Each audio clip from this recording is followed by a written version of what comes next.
I am facing resistance, an overflow of thoughts, and self-doubt. The same fearful thoughts keep reappearing in different forms, and the ego seems to be doing everything to delay progress. എനിക്ക് resistance ഉണ്ട്, പ്രതിരോധമുണ്ട്, overflow of thoughts, ചിന്തകളുടെ അതിപ്രസരമുണ്ട്, and self doubt, ഞാൻ സ്വയം സംശയിക്കുകയാണ്. The same fearful thoughts keep reappearing in different forms, പലതരം പേടിപ്പെടുത്തുന്ന ചിന്തകൾ വന്നുകൊണ്ടേയിരിക്കുകയാണ്. And the ego seems to be doing everything to delay progress. എൻ്റെ ആത്മീയമായ പുരോഗതി ഡിലേ ചെയ്യാൻ, തടസ്സപ്പെടുത്താൻ ഈഗോ പലതും ചെയ്യുന്നതായിട്ട് തോന്നുന്നു എന്നാണ് പറയുന്നത്. I notice I become slightly more judgmental than before. മുമ്പത്തേക്കാൾ കുറച്ചുകൂടെ ഞാൻ ജഡ്ജ്മെൻറ്റലായി. But it also seems to bring greater clarity at times.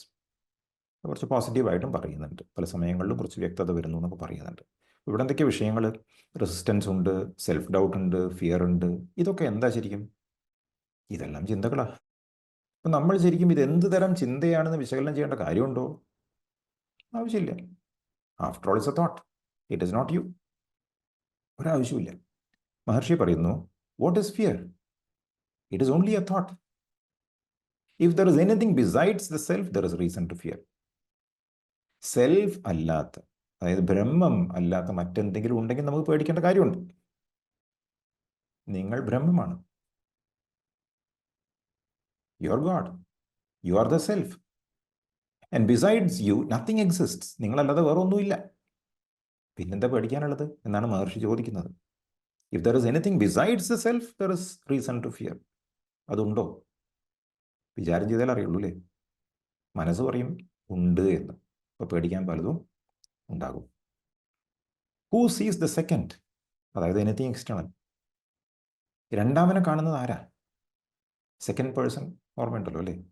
Who sees the second? First the ego rises and sees objects as external. First person ആണ് ego അല്ലേ?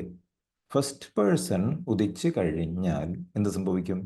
പുറമേയുള്ള എല്ലാ വസ്തുക്കളും second person ആയിട്ട് കാണും പുറത്ത്.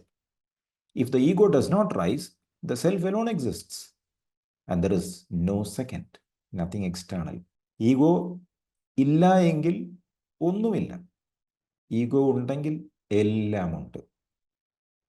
അപ്പോൾ പേടിയുണ്ട്, റെസിസ്റ്റൻസ് ഉണ്ട്, സെൽഫ് ഡൗട്ട് ഉണ്ട്, ജഡ്ജ്മെൻ്റ് ഉണ്ട്, എല്ലാം ഉണ്ട്. കാരണം എന്താ? ഈഗോ ഉണ്ട്, അത്രേ ഉള്ളൂ. പ്രശ്നം ഫിയർ ആണോ? അല്ല. പ്രശ്നം സെൽഫ് ഡൗട്ട് ആണോ? അല്ല. പ്രശ്നം ജഡ്ജ്മെൻ്റ് ആണോ? അല്ല. പ്രശ്നം റെസിസ്റ്റൻസ് ആണോ? അല്ല. എന്താണ് പ്രശ്നം? ഞാൻ തന്നെയാണ് പ്രശ്നം. ഈ ഞാൻ എന്ന വേറിട്ട് നിൽക്കുന്ന ചിന്തയാണ് പ്രശ്നം.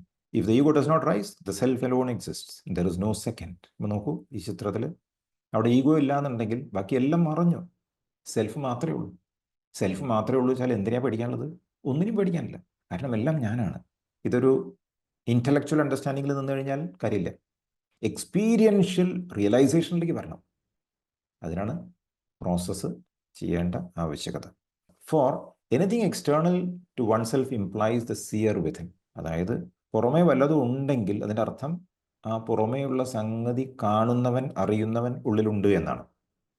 Seeking it there will arise no doubt, no fear. Not only fear, all other thoughts centered around the ego will disappear along with it. അവിടെ തന്നെ സീക്ക് ചെയ്യാനാണ് പറയുന്നത്. അപ്പം ഞാൻ ഉണ്ട് എന്നൊരു തോന്നൽ, ഈഗോ എൻ്റെ ഉള്ളിൽ ഉണ്ട് എന്ന് ഞാൻ അറിയുന്ന സമയത്ത് എന്ത് വേണം? Seeking it there will arise no doubt. അപ്പം പിന്നെ യാതൊരു സംശയവും വരില്ല. നോ ഫിയർ, പേടി വരില്ല. പേടിയല്ല, ഒരു സാധനം വരില്ല. പലതരം ചിന്തകളാണ് ഈ ഈഗോനെ ചുറ്റിപ്പറ്റി ഇങ്ങനെ നിൽക്കുന്നത്. അതെല്ലാം ഈഗോനോടൊപ്പം കൊഴിഞ്ഞു പോകും. അപ്പോൾ നമ്മളെന്താ വേണ്ടത്? നമ്മൾ ചെയ്യേണ്ട ഒരൊറ്റ പണി മാത്രമേ ഉള്ളൂ, സെൽഫ് എൻക്വയറി. സെൽഫ് എൻക്വയറി ചെയ്യുന്ന സമയത്ത് നമ്മൾ ആരിലേക്കാണോ ഈ പലതരം ചിന്തകൾ കടന്നു വരുന്നത്, ഇൻഡയറക്റ്റ്ലി അതിനെ അറ്റാക്ക് ചെയ്യുന്നു. ഡയറക്റ്റ്ലി നമ്മൾ അറ്റാക്ക് ചെയ്ത് കഴിഞ്ഞാൽ നമ്മൾ തോറ്റുപോകും. കാരണം ഈ അറ്റാക്ക് ചെയ്യുന്നവനും കപടനാണ്. Correct? The ego is not real. Real അല്ലാത്ത ഒരു സംഗതിയാണ് ഇതെല്ലാം കൊണ്ടുവരുന്നത്. അപ്പോൾ അതുകൊണ്ട് നമുക്ക് അതിനെ ഫൈറ്റ് ചെയ്ത് യാതൊരു കാര്യമില്ല. Hope it is clear.